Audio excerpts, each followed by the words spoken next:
Në vitin 2019, Islanda u bë një nga vendet e para në botë që miratoi javën e punës 4 ditore, jo përmes një ligji të përgjithshëm, por përmes marrëveshjeve që u lejonin punëtorëve të negocionin javë më të shkurtra ose orë të reduktuara.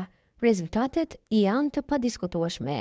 Eksperimenti islandez filloi në vitin 2015 me një fazë pilot që përfshinte rreth 2500 punonjës ose pak më shumë se 1% të popullsisë punëtore të vendit.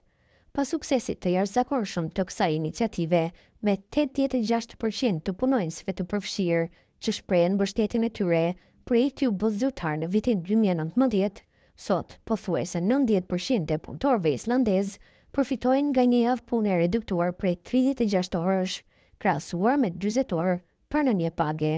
Shqetësimet fillestare në lidhje me javën 4 ditore ishin të shumta, si në Islandë ashtu edhe në vendet të tjera të botës.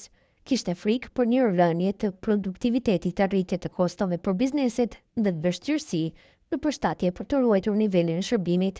Raportet islandeze tregojnë se produktiviteti ka mbetur i shndrueshëm dhe madje është rritur në disa sektorë. Një nga çelësat e këtij suksesi shndron në përmirësimin e shëndetit mendor të punëtorëve, një aspekt thelbësor i theksuar kryesisht nga të rinjt. Ulja e stresit e kombinuar me një ekuilibër më të mirë pune e jete pati një ndikim të rëndësishëm pozitiv në mirëqenien e punonjësve. Një nga aspektet më të shquara të përvojës islandeze është promovimi i barazisë midis gjinive, duke inkurajuar burrat të përfshihen më shumë në jetën familjare. Javë 4 ditore e punës ka kontribuar në një ndarje më të mirë të përgjegjësive shtëpiake dhe prindërore, të çliruar nga kufizimet tradicionale kohore. Burrat kanë qenë në gjendje të kushtojnë më shumë kohë fëmijëve dhe të luajnë një rol aktiv në punët e shtëpisë, ndryshe nga disa vende, siç është Belgjika, ku java 4 ditore do të thotë që orët e reduktuara kompensohen me ditë më të gjata pune.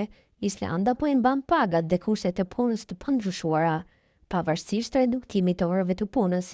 Kjo qasje është bërë e mundur pjesërisht nga një politikë proaktive e digitalizimit të bizneseve dhe shërbimeve publike. Ndikimi i javës 4 ditore nuk kufizohet vetëm në botën e punës. Islandezët raportojnë një përmirësim të ndjeshëm në cilësinë e jetës së tyre.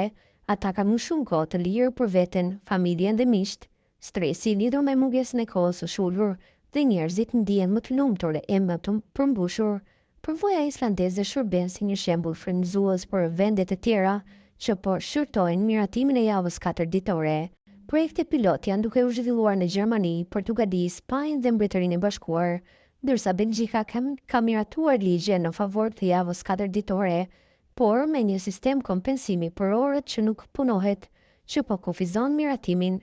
Përvoja islandeze tregon se java 4 ditore jo vetëm që është e zbatueshme, por mund të sjellë edhe përfitime të konsiderueshme, si për punëtorët ashtu edhe për shoqërinë në tërësi, duke vendosur mirëqenien e individëve në qendër të prioriteteve të saj.